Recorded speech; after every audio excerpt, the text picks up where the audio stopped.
Dedik biz yeni fotoğrafı.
Dəfn mərasimində iştirak edənlər.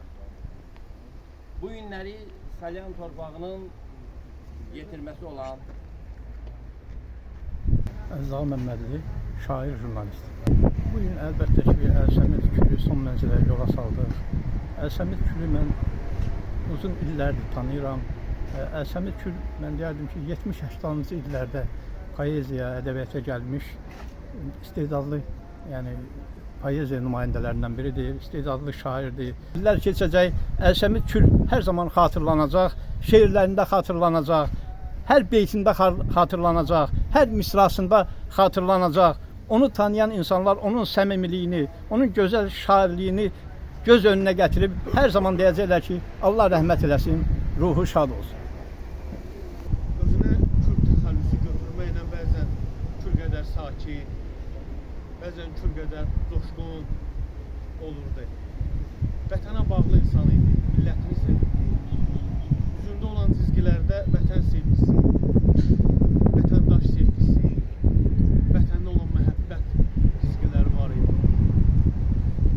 Hər zaman öz şəxsiyyətinə hörmətlə yanaşan qürurlu bir insan idi.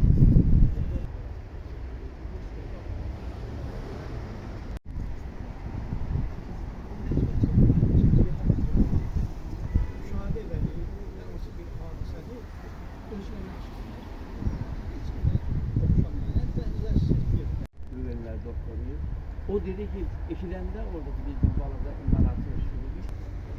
Atamın adıyla ben çağırdı. Atamın adı da Umut İbrahimoğlu'ya. Hadi Rəhimoğlu. 45 yıl bizim dostluğumuzun tarihçesi var. 45 yıl. Ben bugün ilk defa hem de sonuncu defa, daha doğrusu sonuncu defa Əl-Səmidlə birlikte geldim ve Əl-Səmidsiz Bakıya geldim. Mənə Bakıya dönüş, bir məşəqqətli bir dönüş gözləyir. Çünki mən fərqindəyim ki, qardaşımızı Salyan torpağında atasının məzarı yanında torpağa tapşın, dəfn edir. Əl-Səmid bu 45 yılda ben Əl-Səmid'i biləcəm. Heç şübhəsiz ki, Əl-Səmid öz yaradıcılığıyla, öz poeziyasıyla Türk dünyasının o değerli simalarının yanında yer alan bir kişidir. Onu kazanır. Əl-Səmid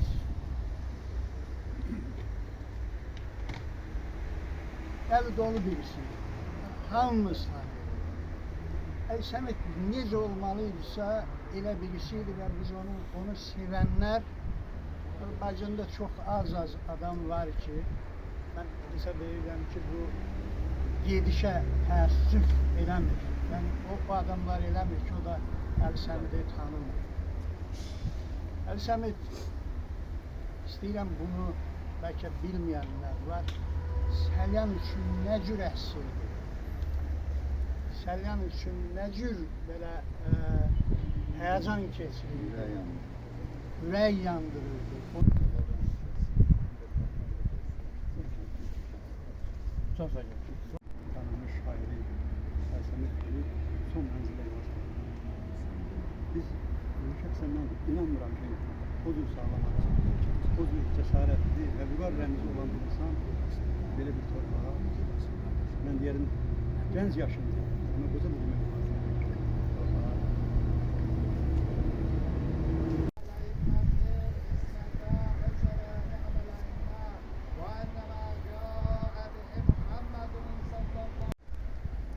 Sözünü diyen,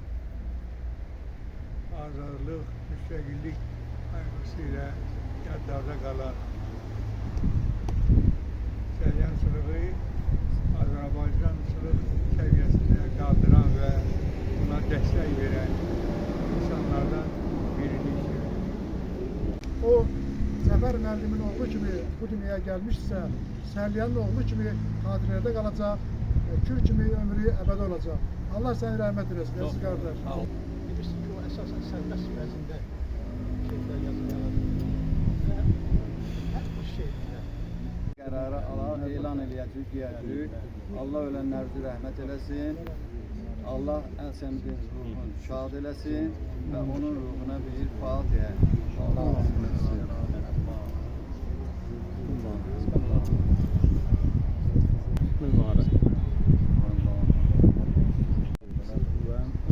Muhammed.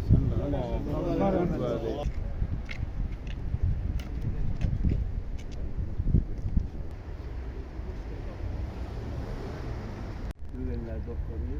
O dedi ki